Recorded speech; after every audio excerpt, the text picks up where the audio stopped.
నేను ministry of ఎంఎస్ఎంఏలో Khadi and village industries కమిషన్లో దక్షిణాది రాష్ట్రాల చైర్మన్గా ఉన్నాను. ఓకే. దాని తర్వాత 2009 తర్వాత కాయర్ బోర్డు ఆఫీస్లో కాయర్ బోర్డు కూడా నేషనల్ డైరెక్టర్గా ఉన్నానండి. సో అందుకనే ఖాదీ వేసుకొచ్చుకున్నారని.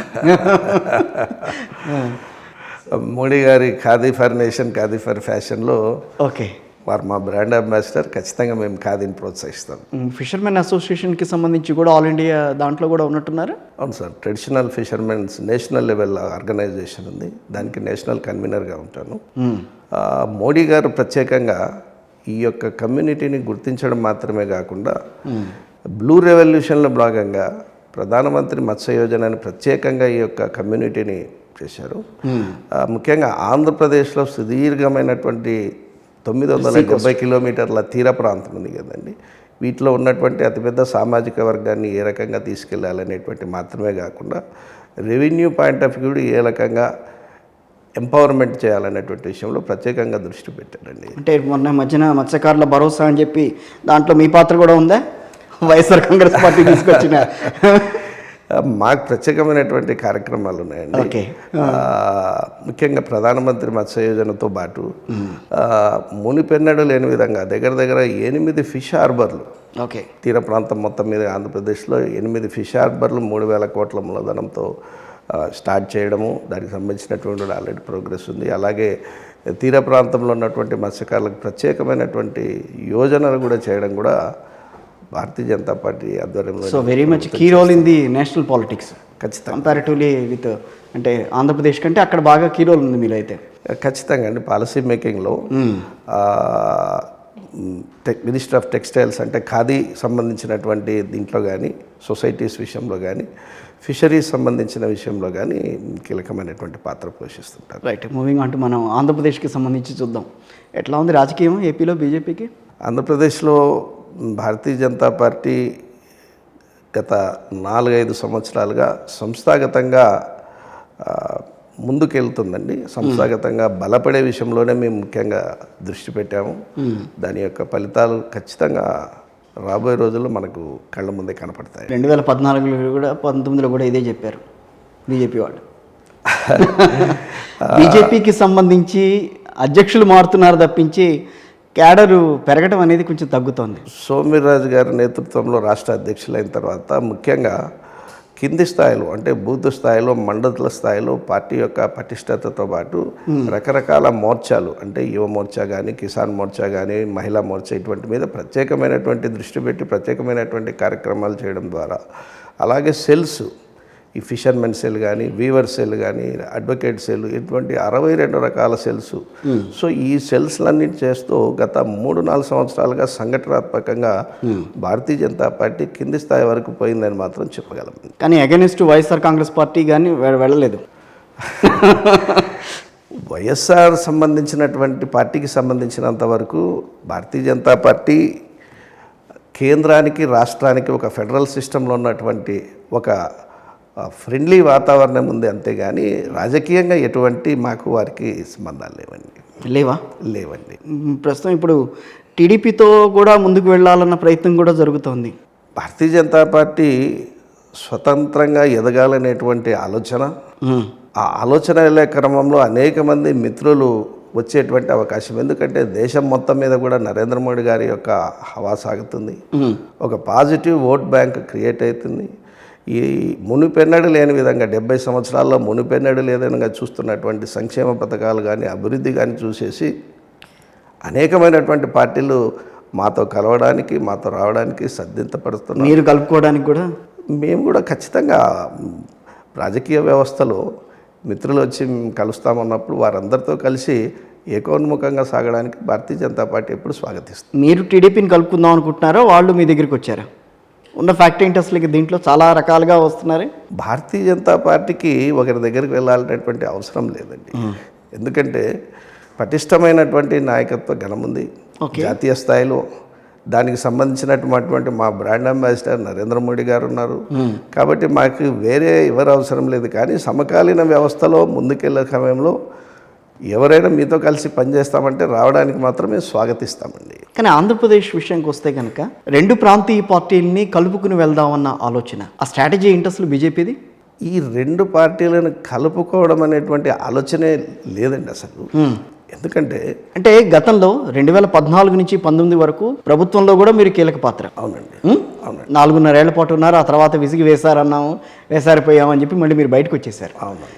కానీ ఈ వ్యవహారంకి వచ్చేసరికి మళ్ళీ టీడీపీని దగ్గర తీసుకోవాలన్న ప్రయత్నం ఎందుకు జరుగుతుంది? సార్, టీడీపీని దగ్గర తీసుకోవాలంటే ఆలోచన భారతీయ జనతా పార్టీది కాదండి. కాదు. భారతీయ జనతా పార్టీ ముందున్న ఏకైక లక్ష్యము సంస్థాగతంగా ఆంధ్రప్రదేశ్లో బలపడాలి, ఆంధ్రప్రదేశ్లోకి అధికారం రావాలి. అంటే టీడీపీతో బలపడతారా?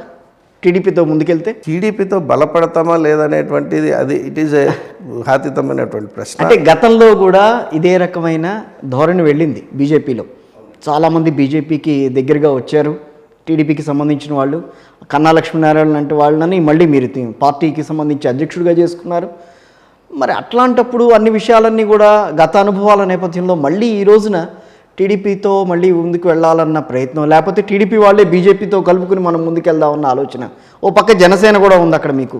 ఎన్డీఏ కూటమిలో మాతో పాటు జనసేన గత 4-5 సంవత్సరాలుగా కలిసి పనిచేస్తున్నాం. అనేక కార్యక్రమాల్లో ఎన్నికల్లో మేము కలిసి పోటీ చేశాం. టీడీపీకి సంబంధించినంత వరకు ఎన్డీఏలో ఇప్పటి వరకు కూటమి కాదు.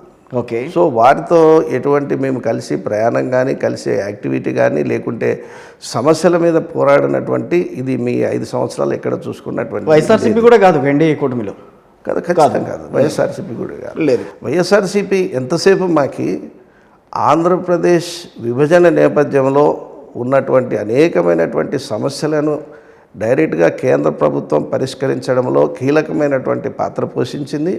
ఆ పాత్రలో ఖచ్చితంగా రాష్ట్ర ప్రభుత్వానికి ఆంధ్రప్రదేశ్ అభివృద్ధిలో సహకరించిన మాట వాస్తవం దాంట్లో.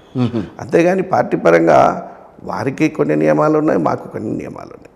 అవును, నియమాలు ఉన్నాయి కాదనట్ల. కానీ కలుపుకు వెళ్ళాలన్న ఆలోచన జనసేన ఉండంగా కూడా, జనసేన ఉంది, టీడీపీ, బీజేపీ, జనసేన ఈ 3 కలిసి ఎన్నికల్లో పోటీ చేయాలన్న ఆలోచన రావటం.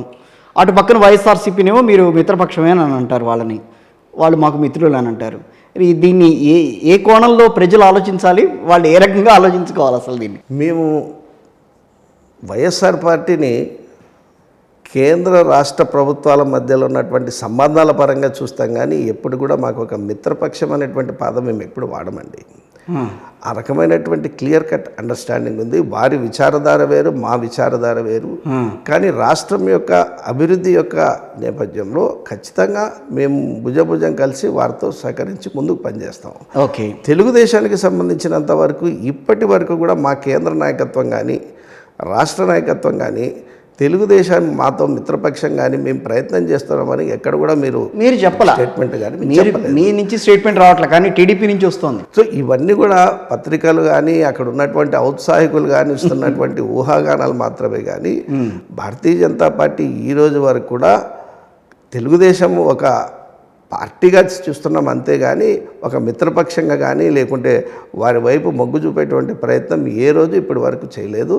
జాతీయ నాయకత్వం దాని మీద దృష్టి ఉంటుంది, వారు దానికి తగు సమయంలో దానికి సంబంధించినటువంటి డెసిషన్ తీసుకుంటారు. అంటే ఇంకా ఒక విషయం సార్, ఇక్కడ తెలుగుదేశం పార్టీతో కలిసి వెడితే ఏం జరుగుతోంది, గ్రాస్ రూట్ లెవెల్లో కార్యకర్తలు ఎంతవరకు మనని ప్రోత్సహిస్తున్నారు, లేకపోతే వాళ్ళు ఎలా ఫీల్ అవుతున్నారు అనే విషయం బీజేపీకి తెలుసు ఇప్పటికే గత అనుభవాల నేపథ్యంలో. సో మళ్ళీ అదే రకమైన పంథా తీసుకురావడం అనేది కొంచెం బీజేపీలో కూడా కొంచెం రకమైన అనుమానం క్రియేట్ చేస్తుందేమో అని అనిపిస్తుంది.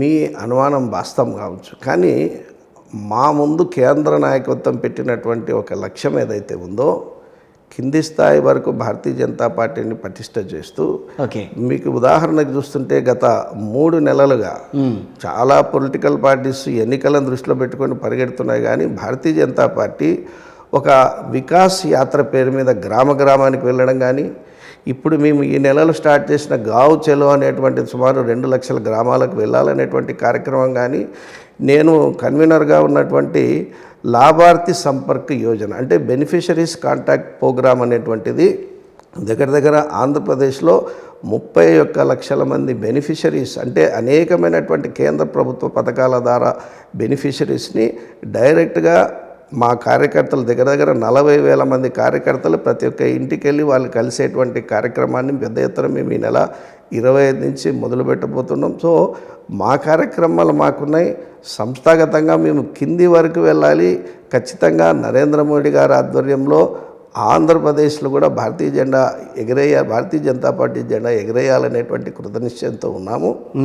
దీంట్లో జాతీయ రాజకీయాలను దృష్టిలో పెట్టుకొని కేంద్ర నాయకత్వం తీసుకున్న డెసిషను ఖచ్చితంగా మేము అమలు పరిచే దిశగానే భారతీయ జనతా పార్టీ ముందు పోతుంది. కానీ మా యొక్క ఉనికిని కాపాడుకుంటూ మా యొక్క ఇండివిజువాలిటీ కాపాడుకుంటూ మాత్రం భారతీయ జనతా పార్టీ ఎక్కడ ఇండివిజువాలిటీ కనిపిస్తుంది అట్టన్నప్పుడు? టీడీపీతో కానీ అటు పక్కన వైసీపీతో కానీ మీరు మిత్రపక్షంగా వెళ్తున్నప్పుడు ఇండివిజువాలిటీ ఎక్కడ కనిపిస్తుంది మరి?